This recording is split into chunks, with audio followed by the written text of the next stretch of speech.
Tujuan pembelajaran yang ingin dicapai pada pertemuan kali ini adalah: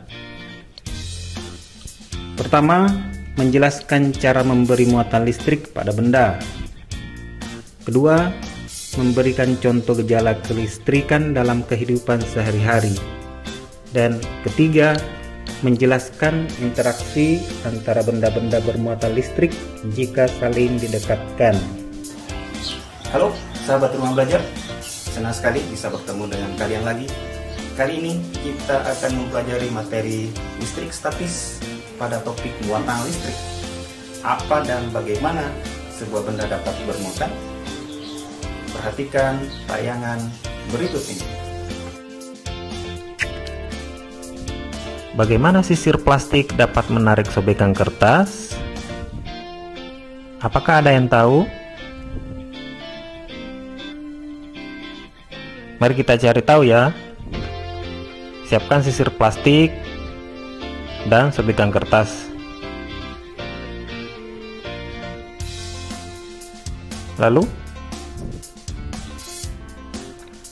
gosokkan sisir plastik pada rambut kering dan dekatkan pada sobekan kertas. Apa yang terjadi?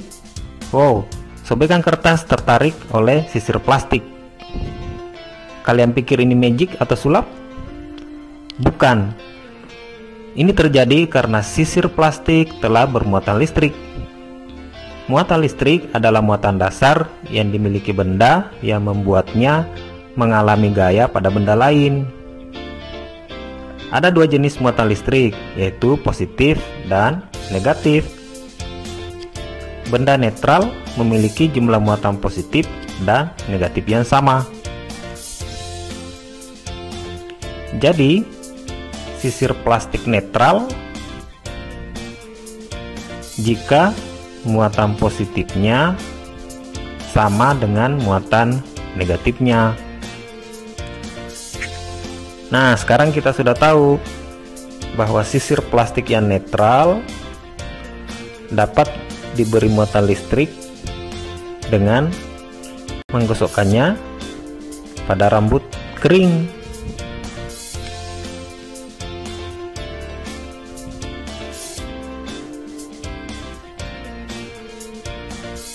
Muatan yang terjadi disebut sebagai listrik statis.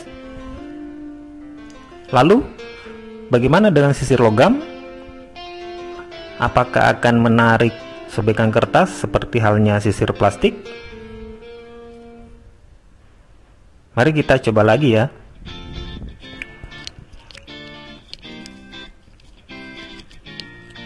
Sisir plastik adalah konduktor listrik yang buruk atau isolator. Saat sisir plastik digosok, muatan listrik yang terjadi tidak mudah mengalir dari sisir, sehingga sisir menjadi bermuatan. Sedangkan sisir logam adalah konduktor listrik yang baik. Kondisi ini membuatnya tidak dapat diberi muatan dengan menggosok pada rambut kering, karena muatan dengan mudah mengalir ke bumi atau tempat lain. Sahabat rumah belajar, sekarang sudah tahu kan cara memberi muatan pada sebuah benda?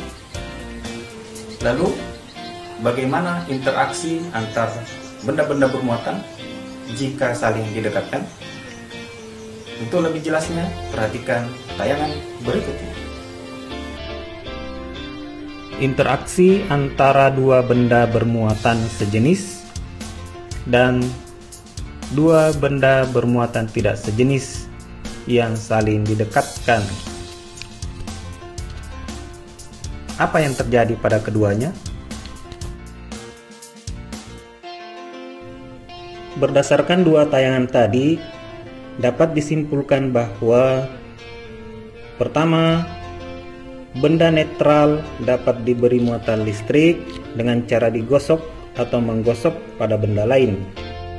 Kedua, contoh gejala kelistrikan dalam kehidupan sehari-hari seperti tertariknya potongan kertas oleh sisir plastik yang digosok pada rambut kering.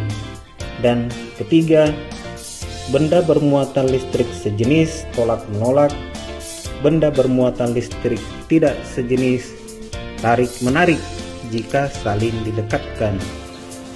Sahabat Rumah Belajar, demikian pertemuan kita kali ini. Untuk menambah wawasan kalian tentang materi ini, silakan kunjungi portal Rumah Belajar Kemdikbud.